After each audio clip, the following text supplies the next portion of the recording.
कौन ब्रह्मा का पिता है, कौन विष्णु की मां, शंकर का दादा कौन है, हमको दे बता। ये जानने के लिए कृपया सुनिए। जगत गुरु तत्वदर्शी संत रामपाल जी महाराज के अमृत वचन सर्व पवित्र धर्मों के पवित्र शास्त्रों के आधार पर। अपने आत्माओं, जैसे कोई रोगी है, डॉक्टर के पास जाता जिसने बहुत बड़ा बोर्ड लगा रखा है और उससे कहे कोई कि भाई क्या औषधि खाने से रोग नाश हो जाएगा, और वो डॉक्टर ये कहे कि भी औषधि खाने से रोग तो समान ही हो सकता, तो स्वाभाविक है व्यक्ति पूछेगा फिर औषधि खाने का फायदा क्या। और वो ये कहे डॉक्टर पद पर की फीत लाया हुआ व्यक्ति कि औषधि खाने से अन्य लाभ हो जाएगा। प्रश्नकर्ता कहेगा भाई अन्य क्या लाभ होगा, कि पहलवान बन जाएगा। किसी का टीबी हो रही हो है, वो पहलवान बनेगा रोग से, वो रोग कटे जब आप पहलवान हो जाएगा वो।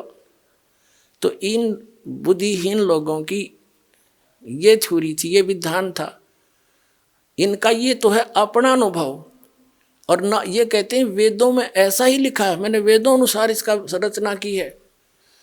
अब वेद क्या बताते हैं वो दिखाते हैं। ये देखिएगा यजुर्वेद, इसके अनुवाद करता भी कमाल की बात है, महर्षि दानंद ही हैं।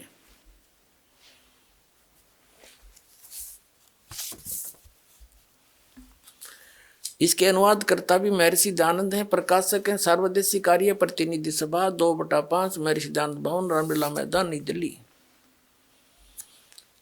40 अध्याय है इस यजुर्वेद के सारे संपूर्ण 40 अध्याय का अनुवाद महर्षि दानंद सरस्वती ने किया है। मुद्रक के Prince offset printers 1510 Pataudi house, Daryaganj, नई दिल्ली से। अध्याय नंबर 8 का श्लोक नंबर 13 दिखाते हैं आपको।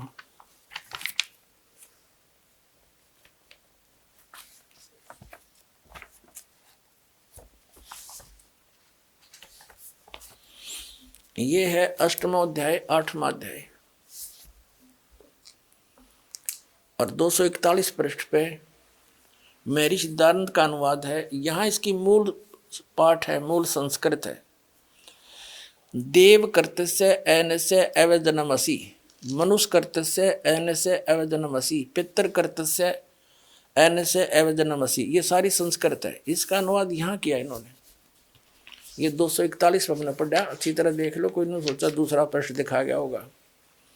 ये 242 पे यहाँ इसने क्या कहा है कि हे सबके उपकार करने वाले मित्र आप, दान देने वाले के एनस्य शब्द देखो हम, क्योंकि देवनागरी लिपि हम आसानी से पढ़ सकते। एनस्य माने अपराध, एनस्य माने अपराध कहो, पाप कहो। एनस्य माने ये स्वयं पाप भी लिख रहा है, अपराध कहो चाहे पाप कहो।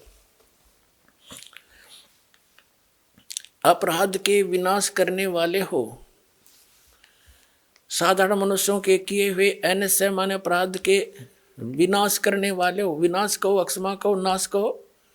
अब यहाँ इसने थोड़ी सी हेराफेरी कर दी, मित्र लिख दिया। अपने आत्माओं, जो श्रद्धालु सत्यार प्रकाश को पढ़ते हैं उन्होंने ये तो फाइनल कर रखा है कि भगवान कुछ नहीं कर सकता, पाप नाश नहीं कर सकता, क्योंकि महर्षि दानंद ने वेद निष्कर्ष सत्यार प्रकाश में लिख दिया। तो फिर वो इसको पढ़ने लगे, वेदों को, उसके अनुवाद को। उन्होंने देखा है तो मित्र के बारे में लिख रखा है, किसी ने ध्यान नहीं दिया। जो यहाँ तो पाप नाश का लिखा है। अब पाप मित्र, दान करने वाले के पाप के नाश करेगा बता, तो भगवान ने का जिक्र है। तो इसने इसका भी समाधान कर रखा दानंद जी ने, दिखाते हैं। अब हम सत्यार्थ प्रकाश को पुनः उठाते हैं। इसमें से मित्र शब्द के बारे में इन्होंने क्या कहा है वो दिखाते हैं। ये प्रथम समोल्लास में इसने भगवान के नामों का उल्लेख किया है। 18 पृष्ठ पे क्या कहा है, इसमें इसने कहा है कि हे सबसे, जो सबसे स्नेह करे, सबको प्रीति करने योग्य है, वह परमेश्वर सबका सच्चा मित्र है। इससे परमेश्वर का नाम मित्र है।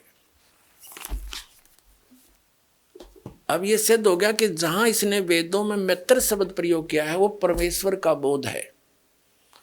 पुण्यात्माओं, जो एक क्रोथा कांड हुआ है ये इसी का परिणाम था कि इनकी पोल खोल दी और दयानंद की जो वो महर्षि वाला जो फीत थी वह उतार के धर दी दास ने। पुण्यात्माओं, एक थोड़ी सी कथा सुनाता हूँ यहाँ पर।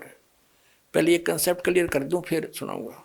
अब ये तो एक बार ना ये क्रोथा कांड जो कारण हुआ था, इस दास ने जब सत्यार प्रकाश को पढ़ा, देखा, वेदों से मेल किया तो ये सारा फेल पाया। वेद परमात्मा को साकार बताओ, मनुष्य दृश्य बताओ, भगवान को अयो निराकार बतावे। वेद एक देशीय बतावे कि एक स्थान पर रहता ही, यूं कहे कि एक स्थान पर भगवान रहता ही नहीं। तो वेदों को समझा कहाँ से इसने अज्ञानी ने। और महर्षि कौन सी साइड तो हो गया यो। बड़ा दुख हुआ। समाचार पत्रों में लेख लिखने शुरू किए क्रोथा आश्रम से। वो इनको पता लगा, इनके अनुयायी कहने लगे देखो ये क्या लिख रहा है। उन्होंने सब मेल किया तो उन्होंने प्रति उत्तर दिया कि रामपाल को संस्कृत नहीं आती और ये झूठ बोल रहा है, ये दयानंद के गूढ़ रहस्यों को समझ नहीं रहा। जिस यजुर्वेद अध्याय नंबर 8 के श्लोक मंत्र 13 के विषय में वो कह रहा है रामपाल, उसमें मित्र शब्द लिखा है स्वामी जी ने। भगवान के विषय में नहीं लिखा कि भगवान पाप नाश कर देता है। फिर दास ने फोटो स्टेट करके भेजी और साथ में ये लिखा कि महर्षि दयानंद खुद मित्र सत्यार प्रकाश के प्रथम सोमनाथ में भगवानों के नामों में से एक मित्र भी कहता है। तो यहाँ मित्र का अर्थ परमेश्वर ही होता है। अब बुद्धिमान लोग तो समझ गए सचमुच मित्र के पाप नाश करेगा, बता भगवान ने कराया करे। तो कारण ये था कि उन्होंने सच्चाई को दबाने के लिए और कहीं उनके अनुयायियों को भी सच्चाई का पता ना लग जाए, तो इन आचार्यों को, दयानंद वाले इस आर्य समाज के आचार्यों को चंदा मिलना बंद ना हो जाए, इनके सत्यार प्रकाश वेद बिकने बंद ना हो जाए। इसलिए मिसगाइड करने के लिए, जनता का ध्यान पलटने के लिए क्रोथा कांड करवा दिया। क्योंकि दुर्भाग्य इस मुख्यमंत्री का, जो उसी समय यो आर्य समाजी है, हरियाणा का मुख्यमंत्री श्री भूपेंद्र सिंह, ये मुख्यमंत्री बन गया। इनका दाव लग गया, इसके कर्म बिगड़वा दिए, झूठ नरी बोली, जनता को पाप का भागी बना दिया। रामपाल गुंडा है, बुंडा है, वहाँ ये होता है, फलाना होता है। अब रामपाल ने सिद्ध कर दिया वहाँ क्या होता था। परमात्मा ने दया करी, वहाँ पर यही होता था जो आज बरवाला में हो रहा है।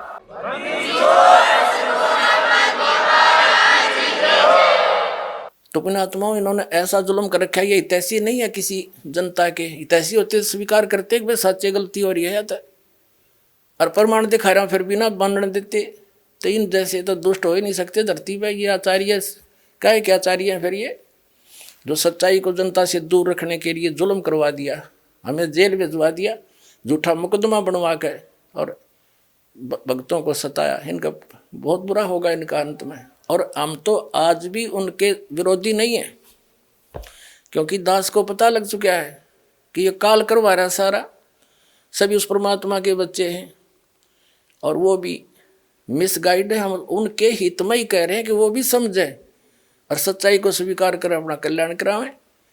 हम तो उस विधान का पालन करने वाले हैं कि जो तोकू काटा बोए वह को बो तू फूल, और तोहे फूल के फूल हैं उसको है त्रिशूल। हम उनका आज भी बुरा नहीं सोचेंगे, क्योंकि हमारे भगवान का आदेश है। उनकी करनी उन्हें आप मिलेगी जिसा उन्हें कर रखे, और भगवान के चरणों में आ जाएंगे तो उनका कल्याण उनका भी हो जाएगा, क्योंकि वो सब उसी के बच्चे हैं। इतनी सी बात। अब देखिएगा, अब हम फिर आते हैं यजुर्वेद अध्याय नंबर 8 के श्लोक मंत्र नंबर 13 पर। ये 8वां अध्याय है और ये 13 नंबर मंत्र यहाँ से स्टार्ट होता है। ये 13वां मंत्र है। देव कर्तस्य ऐनस्य अवजन्मसि, मनुष्य कर्तस्य ऐनस्य अवजन्मसि, पितृ कर्तस्य एन से अवजनमसी, आत्म कर्तस्य अनुस्य अनुस्य ओह अवजनमसी। अब 242-41 पर है ये मूल संस्कृत, अब अनुवाद इनका 242 पर है। अब क्या बताते हैं कि हे सबके उपकार करने वाले मित्र, महर्षि दयानंद का अनुवाद है। यहाँ समझो, हे सबके उपकार करने वाले परमेश्वर आप, उन्हीं के शब्दों में प्रमाणित कर दिया सत्यार प्रकाश में कि जहाँ महर्षि दयानंद ने कहा है कि जहाँ मित्र शब्द है वो परमेश्वर का ही बोधक है, तो यहाँ परमेश्वर शब्द पढ़ेंगे। क्योंकि डॉक्टर की इक्वेशन को, औषधियों के साल्ट को डॉक्टर समझ सकता है कि इन्होंने कौन से कहाँ क्या संकेत किया है। जन साधारण समझ जाए, फिर टीचरों की आवश्यकता क्या थी, गुरुओं की। भाई गुरु बिन काहू न पाया ज्ञान, जो थोथा वो छड़े मूड किसाना। गुरु बिन वेद पढ़े जो प्राणी, समझन सार रहे अज्ञानी। ये सारे अज्ञानी थे, और वेद क्या बता रहे हैं, ये अनुभव क्या लिख गए। अब देखो, अगर ये जरा सी बुद्धि रखता दयानंद जी तो सत्यार्थ प्रकाश वेदों का इसने अनुवाद किया खुद करने वाला, तो सत्यार्थ प्रकाश में सेट कर देता। नहीं, इन्होंने केवल लोक वेद को आधार माना, जिस कारण से वेदों को भी अनदेखा कर दिया। अब इसमें स्पष्ट अपने कर कमलों से लिख रहा है कि परमात्मा पाप नहीं काट, परमात्मा घोर पाप भी काट सकता है, वेद ये कहते हैं। और ये सभी ऋषि नकली आपके समझ कर दिया कि प्रारब्ध तो भोगना ही पड़ेगा। और पाप क्या क्यों, प्रारब्ध के तो पाप होते हैं जो दुखदायी होते हैं, जो संचित वो तो रखे उनकी तो बाद में लेखा होगा, देखी जाएगी जब होगा। तो अब प्रारब्ध के वर्तमान के पाप से दुख होता है, और पाप कट गया था, काटा निकला दुख निवारण है, पाप कट गया था दुख सुख हो गया, दुख दूर। हे सबके उपकार करने वाले मित्र आप, यानी परमेश्वर आप, देव करते से दान देने वाले के, अपराध के विनाश करने वाले हो। अवजन माने विनाश, एनस्य माने अपराध के। मनुष्य कर्तव्य से, मनुष्य के साधारण मनुष्यों के भी किए हुए अनुष्य अपराध यानी पाप के विनाश करने वाले हो। अवजनम पितर कर्तव्य से, पिता करे से बेटा करे, कोई भी सत्साधना करे उसी के। एनस्य माने ये पाप ही लिखना था, अपराध के अच्छी प्रकार दूर करने वाले हो, नाश करने वाले हो। आत्म करते से अपने किए हुए, एनस्य माने पाप के, अवजन माने नाश करने वाले हो, दूर करने वाले को हो चाहे विनाश करने वाले को, इसी की भाषा में वही शब्द है अवजनम। एनस्य एनस्य अधर्म के अधर्म यानी घोर पाप के भी आप नाश करने हारे हो। ओए होए, जानता हुआ मैं जो कुछ भी अधर्म आचरण किया करता हूँ या करूँ, अनजान पढ़ने में भी जो कुछ भी किया करता हूँ वह करूँ, उस सब एन से माने पाप के, ये दुष्टाचरण हटा दिया, पाप के, एन से माने पाप के, एन पाप के नाश करने वाले हो। अवजन माने दूर करने वाले हो, नाश करने वाले हो, विनाश करने वाले हो। अवजन माने विनाश। तो यहाँ इसने ऐसी जगह कुछ अड़ंगा डाल दिया जो आम आदमी समझ नहीं सका। अब इसमें कर दिया कि मैं अनजानपने में कोई करूं या जानबूझ कर करूं कोई गलती, उसको भी आप माफ करने वाले हो अपने आत्माओं। अब वेद, महर्षि दयानंद जो है आर्य समाज प्रवर्तक, वेदों को सत्य मानता है कि इसमें जो लिखा है इसके अतिरिक्त मैं मानता नहीं, वेद सत्य है। और इन्होंने इसने पीछे अपना विधान भी लिखा है कि वेद सत्य विद्याओं का पुस्तक है। महर्षि दयानंद ने मोहर मार रखी है कि वेद में जो लिखा है वो सत्य विद्या है, सच्चा ज्ञान है। अपने आत्माओं, वेद में तो यहाँ तक लिख दिया कि मैं चाहे अनजानपणे में करूँ और चाहे जान कर करूँ, आप सारे घोर पाप का विनाश कर देते हो। तो खाके इनका ज्ञान है, क्या पढ़े न वेदों को। तो पुण्यात्माओं, दास के साथ इसलिए संघर्ष हो रहा है कि ये दास एकला साची बोला है और ये झूठ बोलने यहाँ का उड़ नहीं, बिना गिनती के झूठ बोले, जनता ही निराधारित हो रही है। लेकिन परमात्मा का आशीर्वाद है इस दास के साथ और आपके ऊपर भी न्यारा आशीर्वाद है कि आपका जन्म इस समय है और आपको ये मूल वस्तु मिलेगी, कल्याण होगा। अब इसमें वेदों में जो ज्ञान दिया है कि जान के करूं और चाहे अनजान पड़े में करूं, सारा ही माफ कर देते हो आप। जान के कौन से होते हैं? अब परमात्मा ने धर्मदास साहिब जी से कहा था, धर्मदास जी ने बोले कबीर परमात्मा एक जिंदा महात्मा के रूप में थे, और कबीर साहब ने जब धर्मदास जी के सज्ञान का पर्दाफाश करना किया तो दुख मान गया और कहने लगा हम पाप ना करते, हम हिंसा नहीं करते, जीव हिंसा। क्योंकि धर्मदास जी ने कबीर परमेश्वर को सोचा था ये मुसलमान है और हमारे देवताओं का जो है विरोध कर रहा है जानबूझ के, लेकिन परमात्मा साची कहे थे।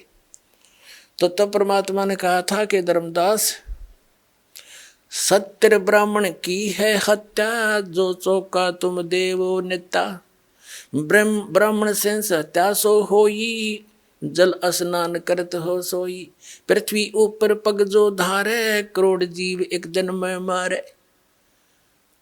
पता फिर इतने पाप तो डेली करने लग रहा का जीव हिंसा नहीं करता, जैसे लिपा पोती करते हो, पोचे लगाते हो, इनमें न जाने कितने जीव मरे। खेती करता है किसान, फाली के साथ न जाने कितने जीवों के पेट के अंदर से वो निकालता फाली, यानी वो तीखा हथियार जो फाली बोलते हैं उसको। तो कहने का जैसे अग्नि जलाते हैं इसमें जीव मरे, लकड़ियों में उपलों में पोचा लगाते इनमें जीव मरे। हम चलते फिरते काम के लिए जाते हैं, अपने व्यवसाय के लिए जाते हैं, नौकरी के लिए जाते हैं, मजदूरी के लिए जाते हैं, उनमें जीव मरे। तो ये हमें पता है कि ये हो रहे हैं।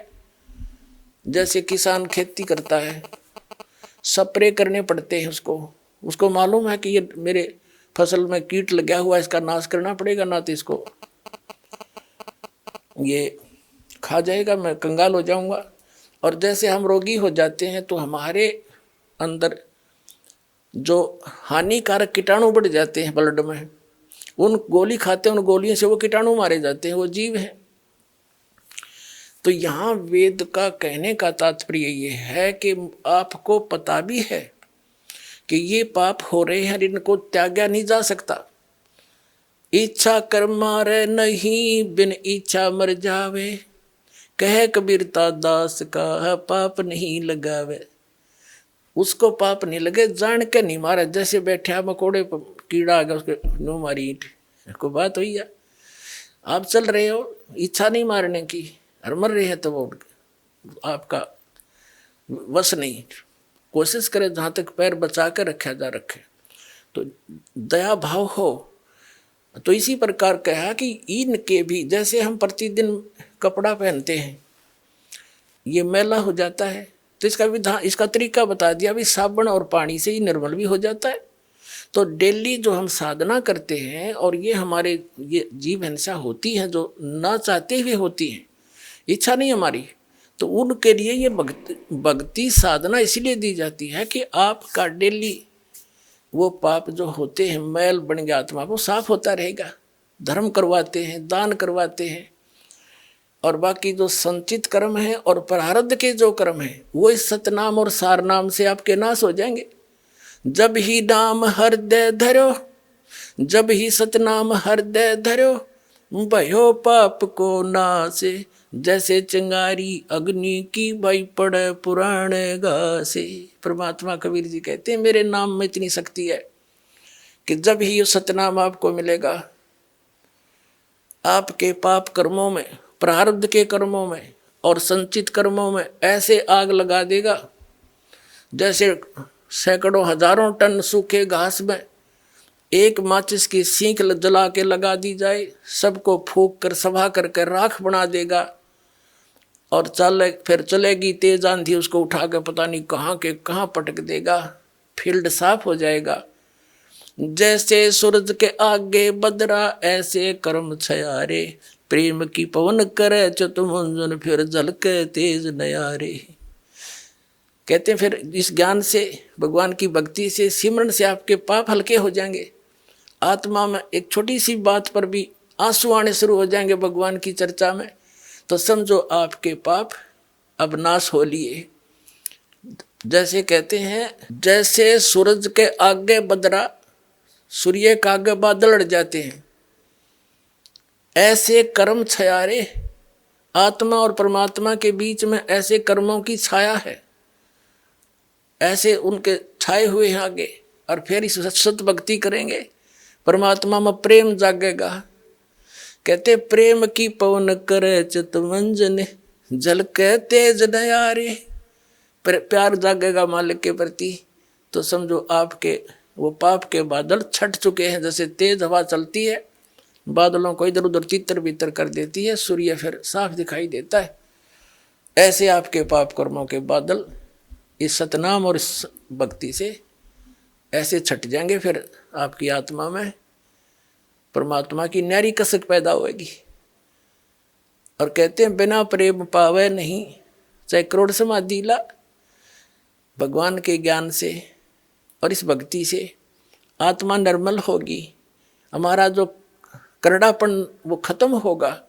जो हृदय में हमारा पाप जमा होने से हम इतने कट्टर बन गए हैं, हम झुकना जानते नहीं, हम कोई नेक काम में रुचि रही नहीं, तो ये हमारे पाप कर्मों का दुष्प्रभाव है। पाप कट जाएंगे, फिर आप कति निर्मल आत्मा हो ही।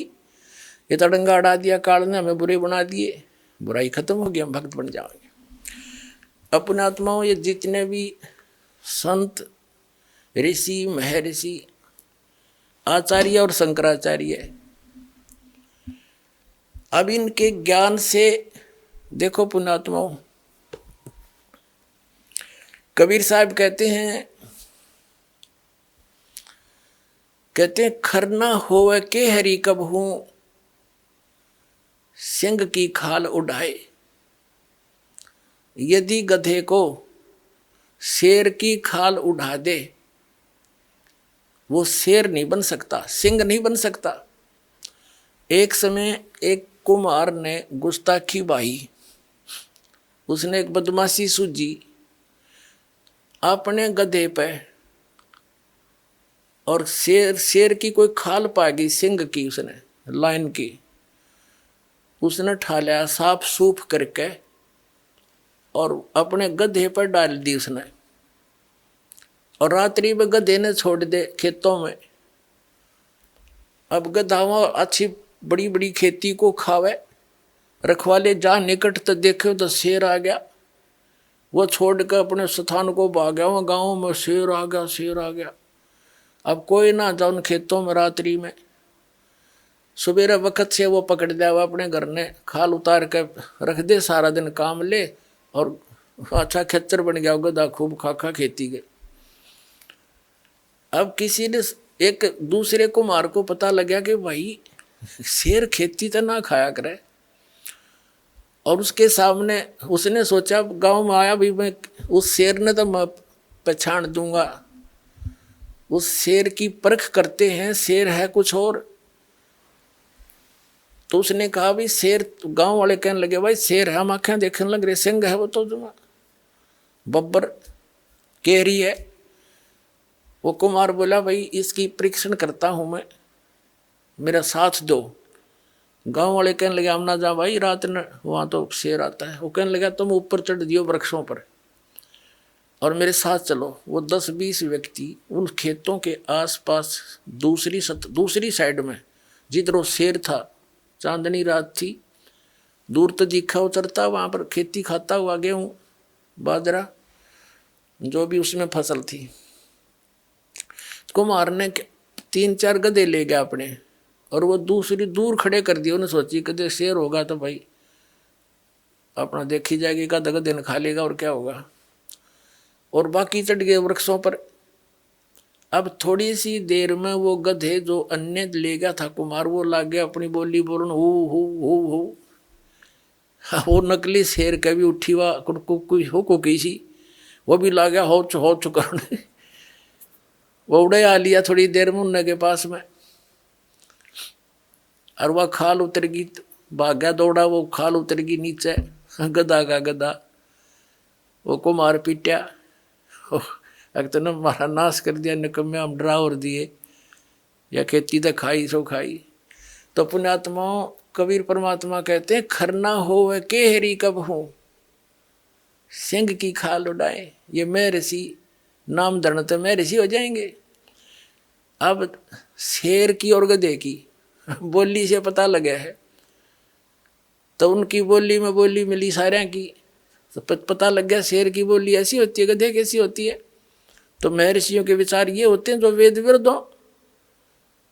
तो पुण्यात्मा इनकी वह खाल उतार दी दास ने, ये दिखा दिए कि ये महर्षि थे। यानी इनकी बोली शेर की बोली और गधे की बोली का निर्णय कर दिया। वेद तो शेर की बोली, और कबीर परमात्मा और महापुरुषों ने जिनने परमात्मा को देखा और भगवान ने स्वयं आकर बताया वह शेर की भाषा, वो तो सत्य है। और उसके विपरीत जो ज्ञान दे रहा है वह शेर की भाषा नहीं, गधे की भाषा है।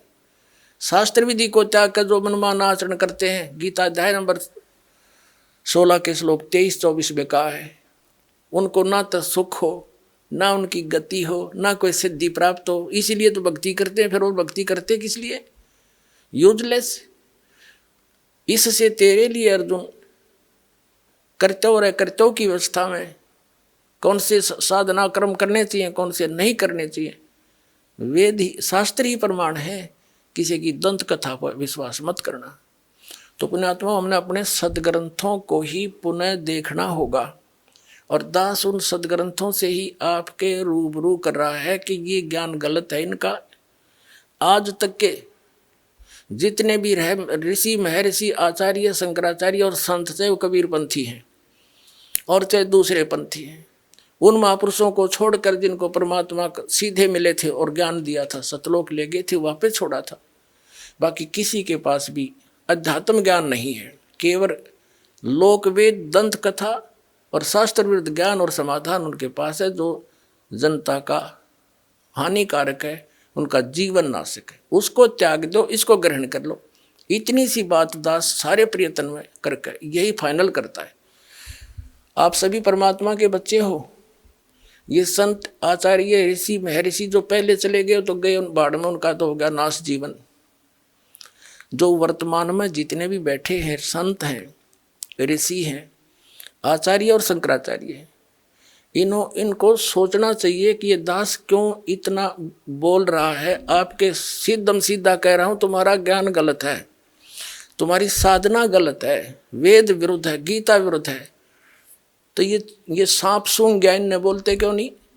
या तो न्यू के रामपाल झूठ बोल रहा है, नहीं तो स्वीकार करें हाँ भाई गलत है, ताकि यह जनता जल्दी मान जाएगी। उनके कहने से सिर्फ इतना फर्क पड़ेगा कि सब सतर्क होंगे कि सचमुच, फिर वो देखेंगे सदग्रंथों से मैं दिखा दूंगा या सच्ची न्यू है भाई। अरे अपना भगवान पहचान लेंगे, दास का भी काम हल्का हो जाएगा, बैठ कर भक्ति करा करेंगे, पूरा विश्व नाम लेगा और कल्याण हो जाएगा सबका।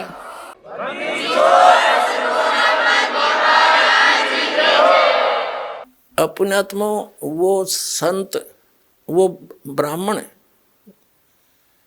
जो दुखी था, कई संतों के पास भटक कर महर्षि रामानंद स्वामी के पास आया था।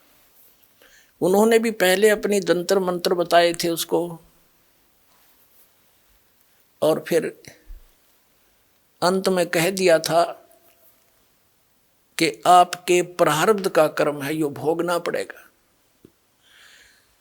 और कहा, परमात्मा ने टोक दिया उनको कि स्वामी जी, यदि साधक को अपने पापों का कर्म ही भोगना पड़ गया तो भक्ति की क्या आवश्यकता रही। तब मैं उस स्वामी रामानंद जी महर्षि ब्राह्मण ने कहा था कि बच्चा, ये तो वेदों में यही प्रमाण है और पुराणों में भी यही प्रमाण है, सभी ऋषि महर्षि यही कहते हैं कि किया हुआ कर्म तो भोगना ही पड़ेगा।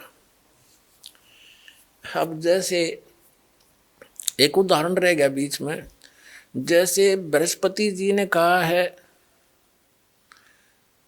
कि भाई दुख में भी सुख का अनुभव करना चाहिए, बस प्रॉब्लम सोल्व होगी। कोई बात है? एक बड़ा विद्वान पाक रहा था, और पिंडारा जींद के पास एक पिंडारा गांव है, वहां पर आदरणीय गीसा दास साहिब जी के अनुयायी संत रहते हैं। 2 आश्रम बना रखे उन्होंने, उनमें से एक ने सत्संग करवा रखा था, वहां पर काफी वक्ता बुला रखे थे और ये दास भी वहां एक श्रोता रूप में विद्यमान था। क्योंकि वो संत किसने माना है, लाल कपड़े हो, दाढ़ी बढ़ा रखी हो, माला गाल रखी हो या वैसे मूंड मुड़ा रखा हो। तो उनका एक स्टेज सी ला रखी थी, तख्त डाल के 5-4 तख्त लगा कर उनके ऊपर बैठे थे वह 10-12। तो उनमें से एक उनसे हटकर कुछ ज्ञान दे रहा था। वो क्या कह रहा था कि आत्मा परमात्मा का स्वरूप है और जो भी कष्ट शरीर को होता है ये प्रारब्ध का होता है। तो वो आत्मा को कष्ट नहीं होता, वो तो शरीर को होता है। और हम अज्ञानता के कारण हम अपने को कष्ट मान लेते, इसलिए दुखी होते। जिस दिन आप ये मान लोगे कि जो दुख तुम्हें है ये शरीर का किया हुआ दंड है, ये शरीर को कष्ट आत्मा को थोड़ा ही है, उसी दिन आप सुखी हो जाओगे। अब उसने 2-3 पहले दिन ये वचन करे तो सारे भगत जो श्रोता थे उसके प्रभावित हुए, वाह वाह बड़ी अच्छी बात बताई। तो अन्य श्रोता डिमोरलाइज हो गए, अन्य वक्ता जो उसके साथ बैठे थे वो काफी डिप्रेस हो गए। भाई ये बोले ये तो सारे इसके पीछे लग लिए। ज्ञान तो उनने भी शायद था, दूसरा ने भी, वो थोड़े से हटकर कुछ अटपट कर रहा था। कुछ उसकी महिमा बताई जा रही थी कि बड़ा विद्वान है, 4 विषय का आचार्य है। तो आम व्यक्ति और प्रभावित होता था। इन संस्कृत के बोलनिया दिन में फंस रहे थे हम अभी तक। तो अगले दिन भी उसने ऐसे ही प्रवचन किए और क्या बोला कि एक दिन में चला जा रहा था, एक व्यक्ति रोग से चिल्ला रहा था। मैंने उसको बैठा, उसके पास खड़ा हुआ, उसको समझा कि भाई ये जो कष्ट है तेरे शरीर में, ये शरीर को है, आत्मा को कष्ट थोड़ा ही है, तू आत्मा है, शरीर नहीं है। इतना कहते ही वो चिल्लाना बंद कर दिया। उसने अपने आप को समझा और उसका शरीर को कष्ट है, रहा रहेगा आत्मा। उसने अपने आप को जान लिया कि मैं आत्मा हूं, उसको कोई कष्ट रहा नहीं। तो अब देखो भोली आत्मा जो श्रोता है वो तो बेचारे संतों की बात ने सारी सच्ची मानते हैं, सभी को सत्य मानते हैं। तो बड़े प्रभावित हुए कि भाई ठीक है तो बात भी सही है, बिना ज्ञान के तो सारी सही लगे हमने। अगले दिन तीसरे दिन शाम ने सत्संग किया। उसने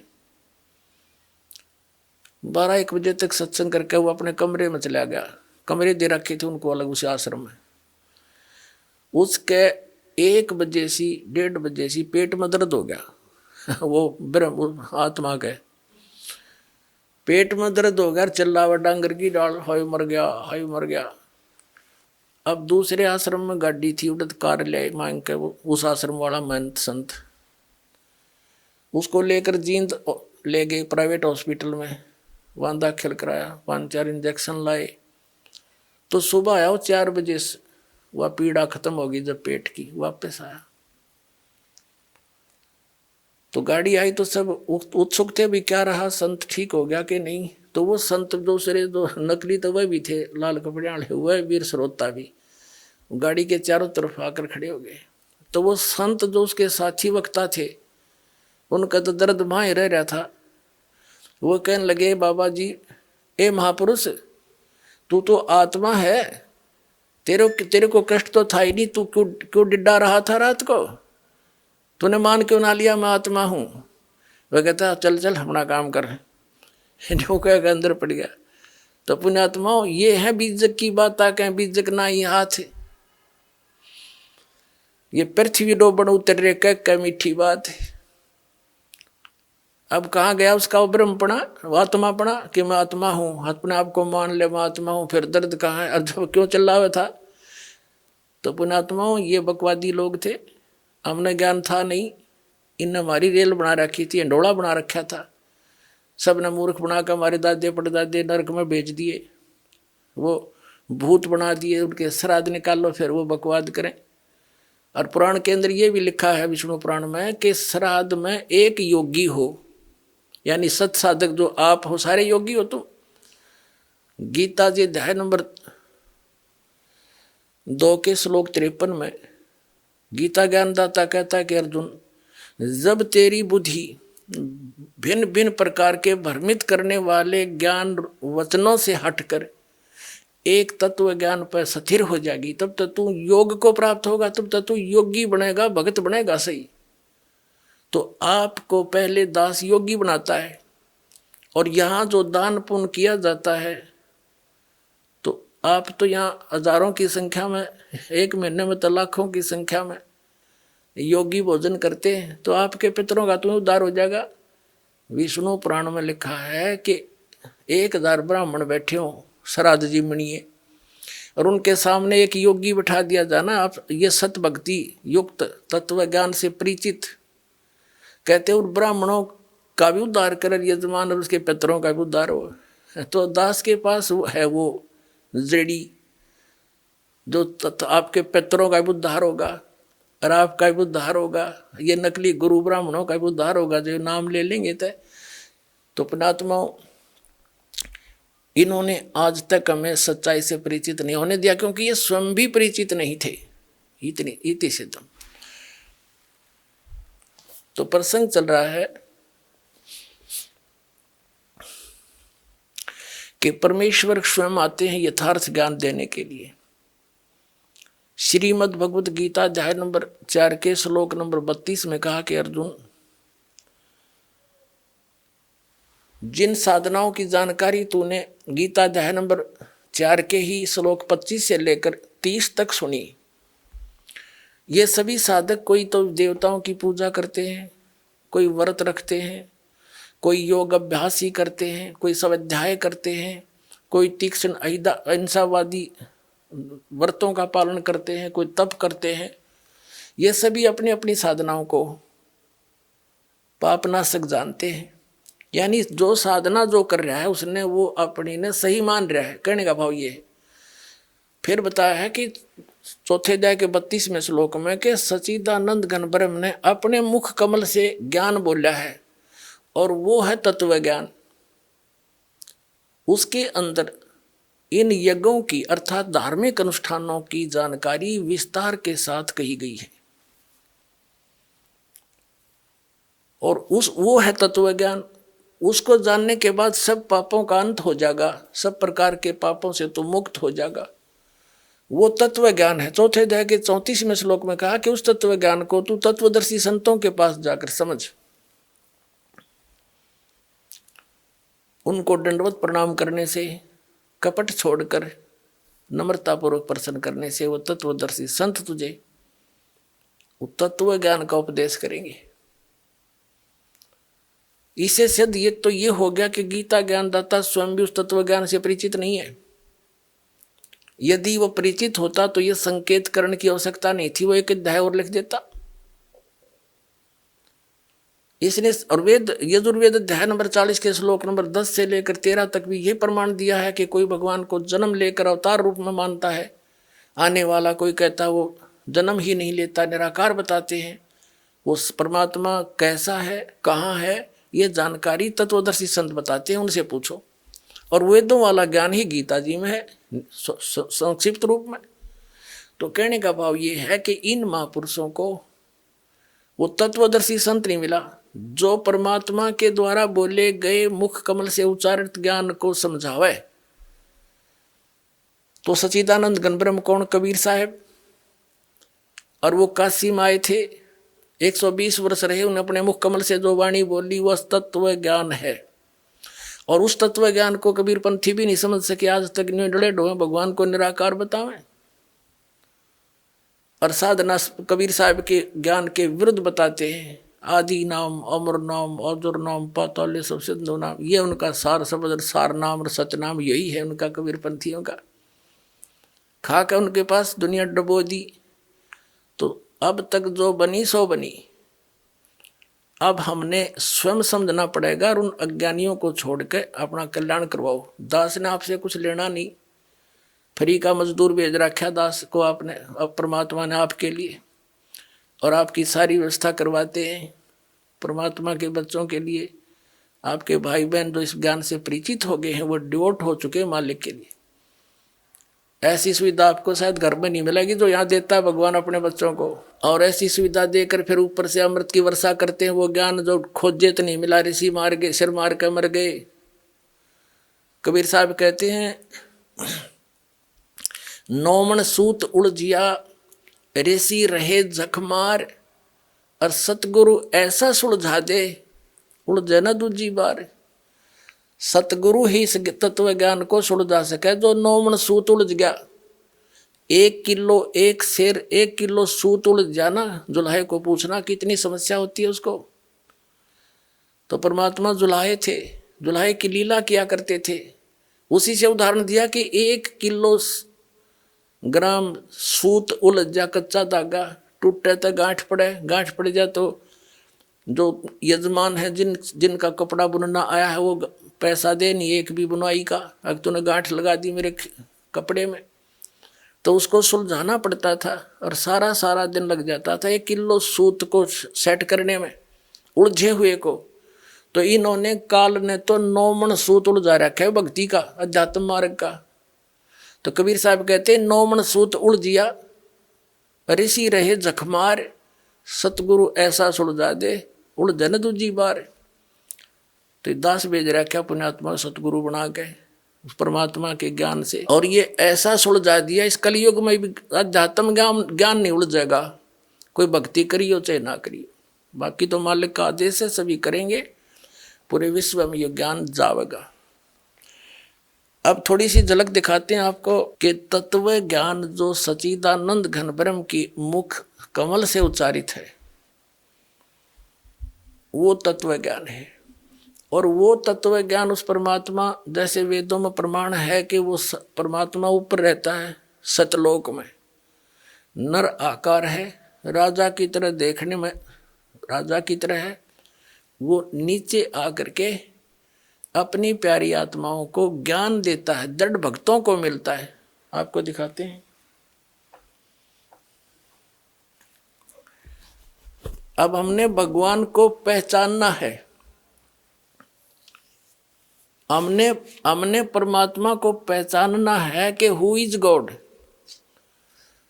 परमात्मा कौन है, कैसा है और कहाँ प्रमाण है जो हम बता रहे हैं। बगैर प्रमाण के तो आज तक हम सब की बातों पर विश्वास कर ही रहे थे, पर अब हम बिना प्रमाण मानना नहीं कभी भी किसी की बात को, क्योंकि हम दूध के जले हुए हैं और छाछ को भी फूकेंगे तब हम बचे रहेंगे। तो अभी तक जो ज्ञान हमें मिला सारा अज्ञान प्राप्त था। अब परमात्मा को पहचानेंगे, प्रमाणों से देखेंगे और जानेंगे, फिर हम भगवान पा लेंगे। भगवान का पाना तो बिल्कुल आसान है, कुछ भी नहीं करना। एक मंत्र आपको दिए जाएंगे, दैनिक क्रिया करते हुए इनका जाप करना है, सत्संग सुनना है और परमात्मा के लिए सत्संग में भी आना है। और पुण्य करने ही होते हैं, तो धार्मिक व्यक्तियों के पहले लक्षण है, पहले भगवान मिल जाएगा। और दान दिए धन घटे नहीं, परमात्मा कहते हैं दान से धन नहीं घटा करता। चिड़ी चोंच भर ले गई, नदी ना घट्यो नीर, और दान दिए धन घटे नहीं, कह रहे साहिब कबीर। यानी परमात्मा अपने आदेश दे रहे हैं कि जो इस शास्त्र अनुकूल साधना के अनुसार दान देगा। गुरु बिन माला फेरते, गुरु बिन देते दाने, गुरु बिन दोनों निष्फल हैं, चाहे पूछो वेद पुराण। यानी कुपात्र को दिया हुआ दान सफल नहीं होता, सुपात्र यानी गुरु के द्वारा दान करे, फिर देखो कैसे ना फलेगा। आदेश परमात्मा का, वो तो करते ही करते हैं। अब आपको दिखाते हैं भगवान कैसा है, कहाँ है। और अभी आपने महर्षि दयानंद के विधान को पढ़ा सत्यार प्रकाश में कि भगवान निराकार है। हर उन्हीं के इन इंजीनियरों के द्वारा किया गया अनुवाद है आर्य समाजियों का, और इसमें परमात्मा स्पष्ट लिखा है कि राजा के समान देखने योग्य है। और जिन महापुरुषों ने परमात्मा को देखा है, आदरणीय गरीबदास साहिब जी ने देखा तो उन्होंने कहा कि अर्श कुर्स पर सफेद गुम्मट है जहां परमात्मा का डेरा। फिर कहते हैं सवेत छतर सिर मुकुट विराजे, सिर पर सवेत छतर है मालिक के और मुकुट है, देखत ना उस चेहरे नु।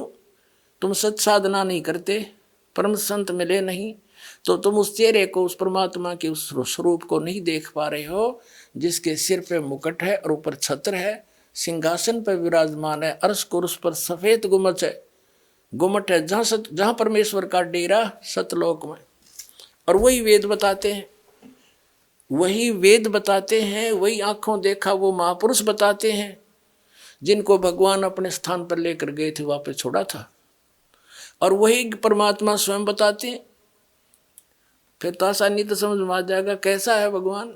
अब देखिए वेद, ऋग्वेद 9 और 10 मंडल इकट्ठे ही अनुवादित हैं, इसके ये अनुवाद कर रखा है। ये देखिएगा, प्रकाशक हैं सार्वदेशिक कार्य प्रतिनिधि सभा, महर्षि दानंद भवन, रामलीला मैदान, नई दिल्ली। अनुवाद करता ये है मुद्रक prince offset printers 1510 Pataudi house Daryaganj नई दिल्ली से।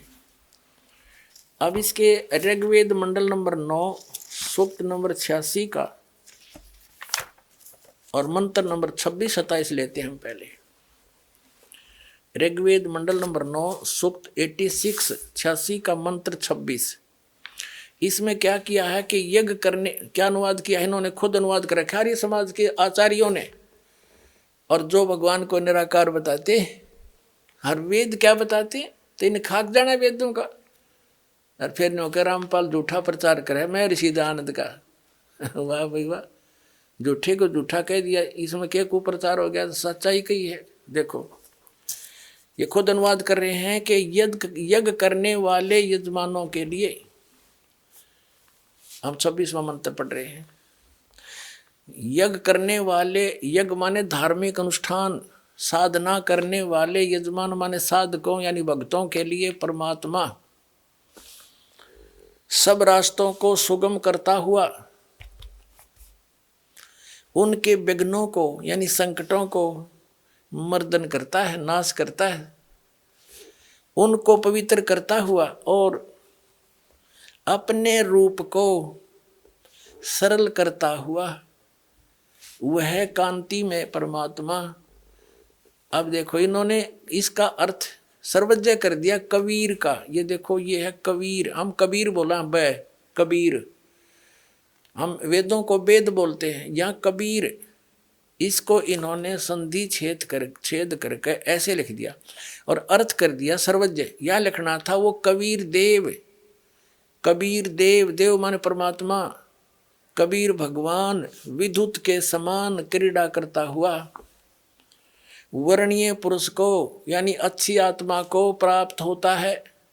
अब ये कंसेप्ट क्लियर कराएंगे, इसको देखेंगे कि कबीर माने कबीर देव होना चाहिए। यहाँ पर कबीर साहब, भगवान की महिमा चल रही है और भगवान की महिमा में कबीर शब्द है, तो कबीर देव, ये कवि मान लो, कबीर देव लिख दो, ये कबीर देव, हम कबीर देव कह दे, हमने कबीर, ये कवि मानना है। तो यहाँ अगर अनुवाद सही करेंगे इसका तो कबीर देव लिख दो। जैसे यजुर्वेद है, अपने आत्माओं आज हमने कंप्यूटर ही बना लिए और ऐसे ऐसे जटिल प्रश्न हल करते हैं हमारे बच्चे, बेटियां बच्चे। तो ये तो कुछ भी कोई ना आपके लिए समझने में, वो तो 1-2 रोटी के लिए माथा पे चाहे 16 साल करते हो और यहाँ 2 मिनट में समझा देगा ये दास, आपको सारी बात समझ में आ जाएगी, भगवान पावांगे, सतलोक चलेंगे। अब सारा पढ़ लिया, 20 साल बालक पढ़ा दिया, 15-16 वर्ष पढ़ा, फिर मृत्यु हो जाए बालक की, बताओ गया पढ़ा। और ये किया हुआ कभी व्यर्थ नहीं हो सकता, जो दास बताने जा रहा है। कहते हैं कबीर कमाई आपनी कदे ना निष्फल जा, और 7 समंदर आडे पड़ो हुआ मिले अगा हुआ।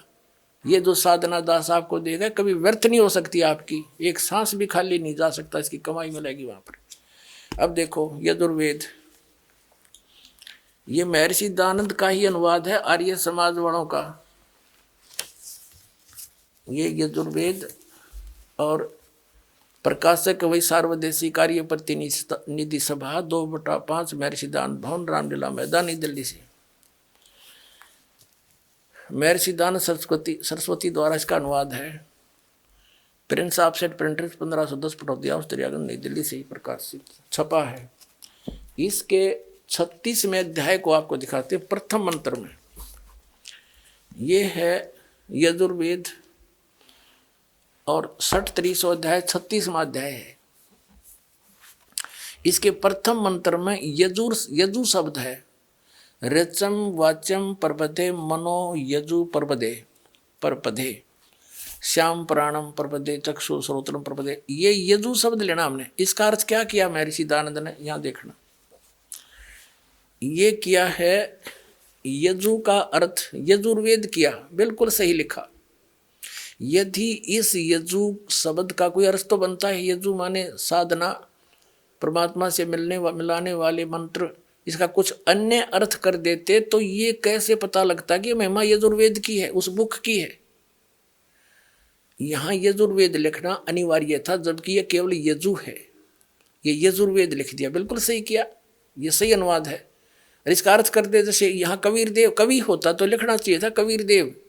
अगर उसका अर्थ कर दें तो कैसे पता चलेगा वो परमात्मा कौन है जो ये लीला करता है, उसका नाम क्या है।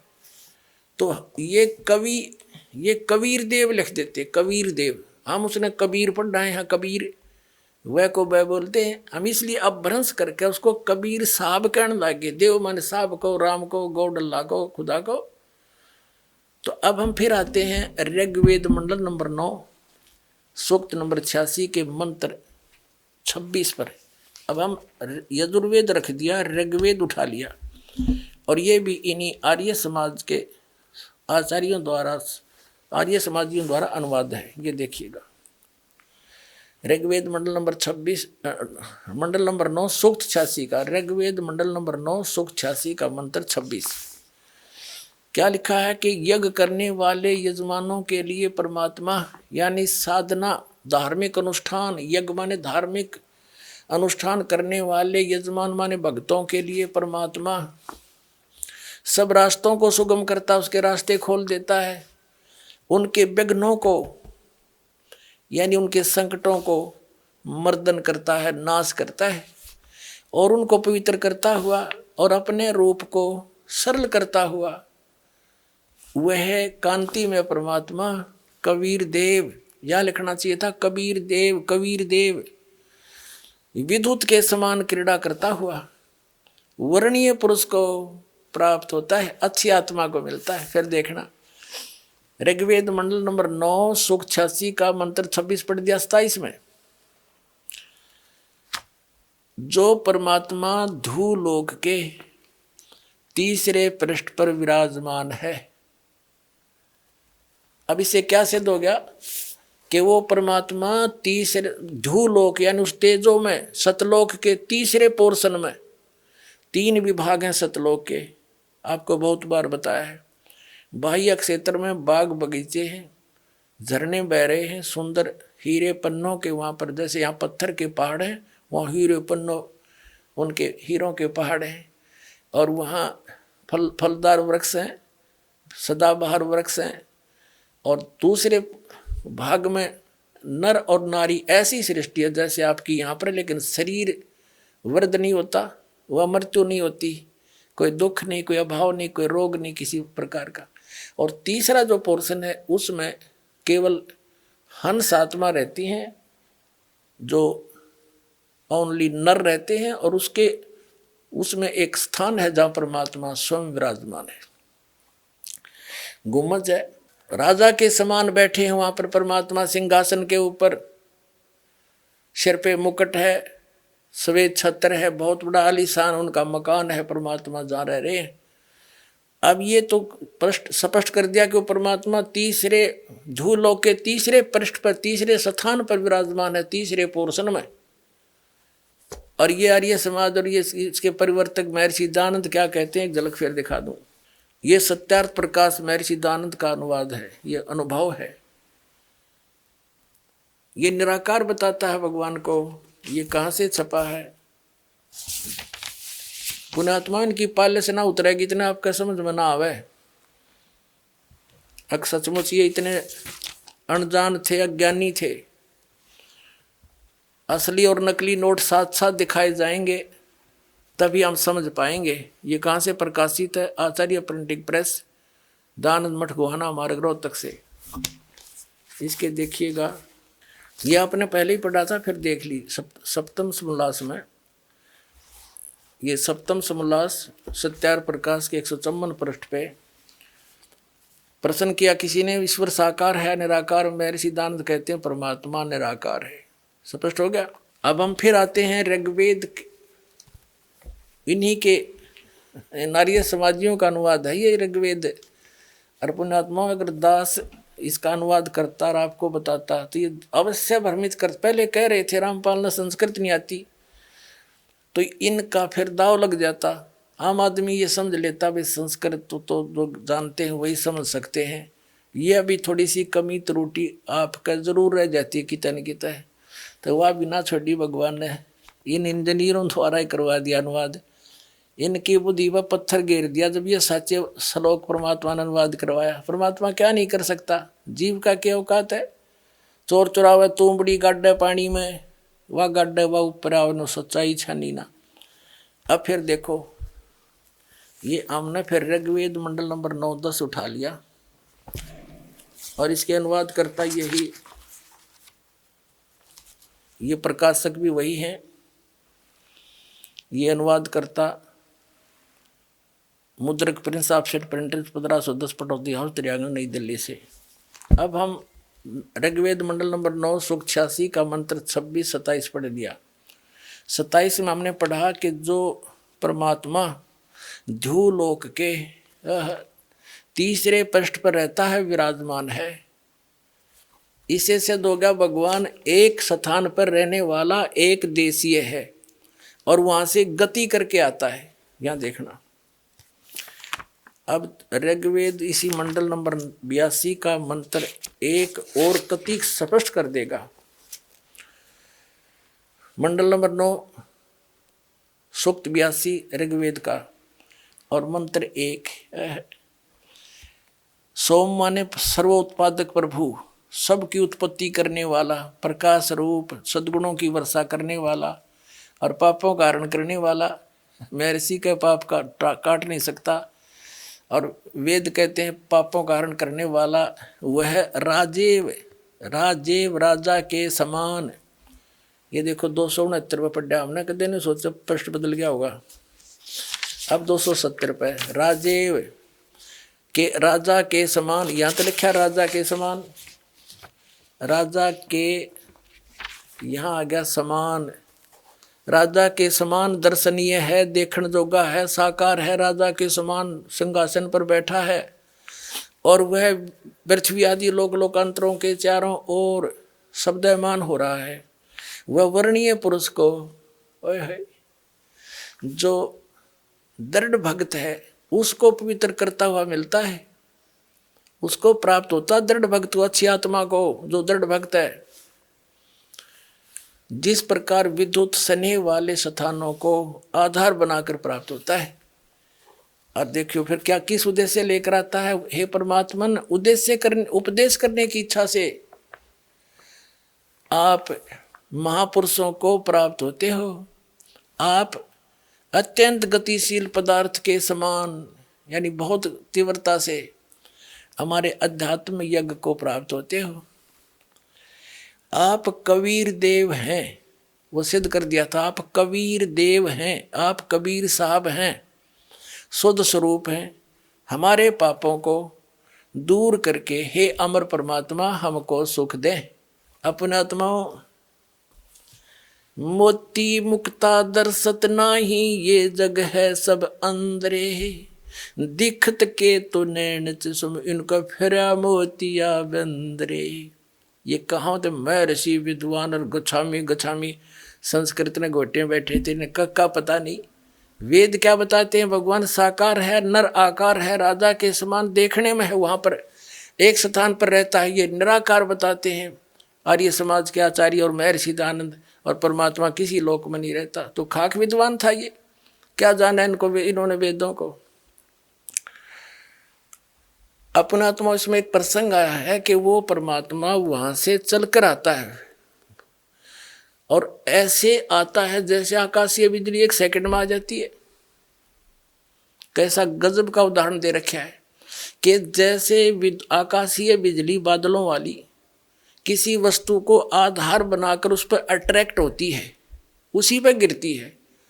जैसे पहले पुराने समय में कांसी की थाली आदि बेले होते थे धातु के, तो वर्षा के दिनों में हमारी माताएं उठाकर अंदर रख देती थी। हमारी दादी कहती थी कि कांसी धातु की कोई भी वस्तु बाहर नहीं रहनी चाहिए, उस पर बिजली गिरती है, उसका अट्रैक्शन होता है उसके ऊपर, धातु पर। तो यहाँ वही प्रमाण दिया है कि वो जैसे आकाशीय बिजली किसी वस्तु का आधार बनाकर उस पर अट्रैक्ट होकर आती है, ऐसे ही वो परमात्मा उन पुण्यात्मा, अच्छी आत्मा, दृढ़ भक्त हैं जो उनको मिलते हैं, ऐसे आते हैं जैसे उन पर आकर्षित होते हैं। वो किन किन को मिले? आदरणीय धर्मदास साहिब जी बांधवगढ़ वाले को, आदरणीय मुल्कदास जी, आदरणीय नानक साहिब जी सिख धर्म के प्रवर्तक को, आदरणीय दादू साहिब जी, आदरणीय गरीबदास साहिब जी गांव छुरानी जिला दद्दर वाले को, हरियाणा वाले को जो दृढ़ भक्त थे, आदरणीय गीसा दास साहिब जी गांव खेखड़ा जिला मेरठ उत्तर प्रदेश वाले को। ये तो दास के नोटिस में किन महापुरुषों को वो सीधे मिले। और ये ऐसे दृढ़ भक्त थे, इन्होंने परमात्मा से जो ज्ञान ग्रहण किया लिख दिया, लेकिन बताया नहीं किसी को। परमात्मा ने कहा था, धर्मदास मेरी लाख दुहाई, ये तत्व ज्ञान की तबार न जाई। धर्मदास मेरी लाख दुहाई, ये सार शब्द सतनाम की तबार न जाई। और सार शब्द बार जो पढ़ी बिचली पीढ़ी हंसनी तरही। इन नकलियां का हाथ लग जाता है, ये ज्ञान और ये समाधान, ये मंत्र। तो आज दास कैसे बिनता बताता कि ये नकली हर ये असली मार्ग है वेदों और गीता और पुराणों के अनुसार। तो परमात्मा ने इन महापुरुषों से कहा था कि तुम दृढ़, वो दृढ़ भक्त थे। नानक साहिब जी ने पूरे सिख समाज को नहीं बताया, वो मंत्र 2 अक्षर का स्वयं जाप करते थे। उनकी जन्म साखी में, समुद्र की साखी में प्रमाण है। और वही प्रमाण गरीबदास साहिब जी कहते हैं, वही 2 अक्षर का मंत्र सतनाम है। वही धर्मदास साहिब जी को परमात्मा ने दिया। कबीर साहब सागर में आपको दिखा के उस पर ये जाप वो करते थे, लेकिन उन्होंने आगे धर्मदास जी थोड़े से नर्मात्मा के थे। परमात्मा उसके साथ रहे, लिखवा दिया कबीर सागर में सारा, लेकिन उनको आगे अपने वंशजों को भी वो नाम नहीं देने दिया। केवल पहले मंत्र के 5 नाम दिया करते थे।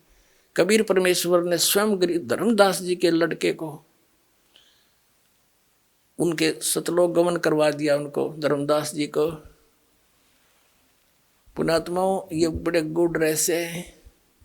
एक दिन के सत्संग में सारे कंसेप्ट क्लियर नहीं होते। दास चाहत नहीं है एक दिन में सारे उलेट दूं आपके ऊपर, दूध की बौछार कर दूं अमृत की।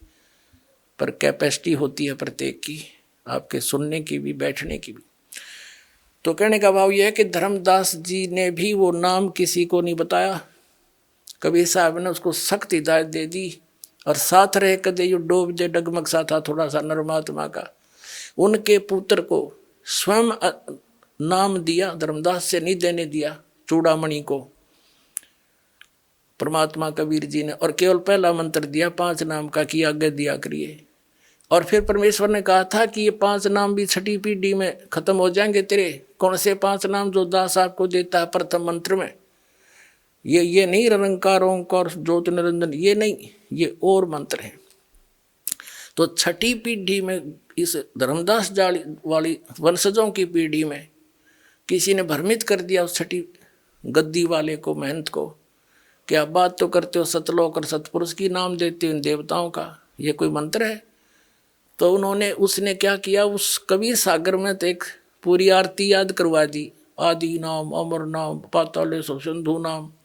अब सारा कबीर पंथ उसने बंडा है और वो कख नहीं उनके पास। तो पूरा कंप्लीट कोर्स इस दास के पास है। आओ और अपना कल्याण करवाओ। बोलो सतगुरुदेव।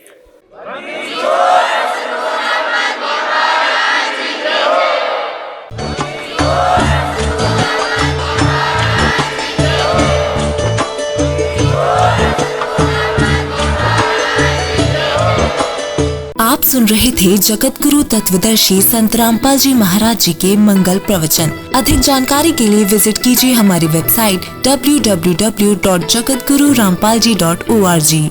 संत रामपाल जी महाराज जी के शुभ आशीर्वाद से पूरे विश्व भर में 500 से भी ज्यादा नाम दीक्षा केंद्र हैं, जिन पर संत रामपाल जी महाराज जी द्वारा ऑनलाइन निशुल्क नाम दीक्षा दी जा रही है। अपने नजदीकी नाम दीक्षा केंद्र का पता करने के लिए संपर्क करें 8222880541।